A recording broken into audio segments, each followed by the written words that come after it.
আসসালামু আলাইকুম সুপ্রিয় দর্শক, যদি আপনারা লক্ষ্য করেন দেখবেন যে একটি আইপিএস রাখা আছে আমার প্রতিষ্ঠানের করা। এটি হচ্ছে আমার ডিএসপি পিওর সাইন ওয়েভ যে 4 স্টেপ চার্জিং যেই আইপিএসটি, এটি হচ্ছে সেই আইপিএসটি। এখানে কিন্তু যদি আপনি দেখেন যে লামি ইলেকট্রনিক্স আমার দোকানের নাম লেখা আছে।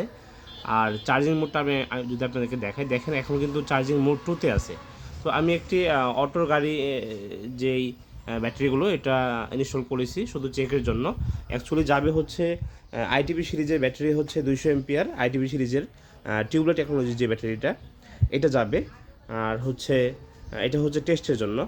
তো আমি যদি আপনার ভিতরটা একটু দেখাই, আসলে শর্ট ভিডিওতে কেমন দেখা যায় জানি না। তো এইটা হচ্ছে আমাদের ডিএসপি 4 স্টেপের যেই সার্কিটটা। তো এই সার্কিট আর হচ্ছে এটি হচ্ছে একটি 1050 ভি একটি ট্রান্সফরমার। আমাদের কিন্তু আউটপুটে সার্কিট ব্রেকার দেওয়া আছে, বিস্তারিত ভিডিওতে আসবে ইনশাল্লাহ। সকল ভালো থাকবেন, আসসালামু আলাইকুম।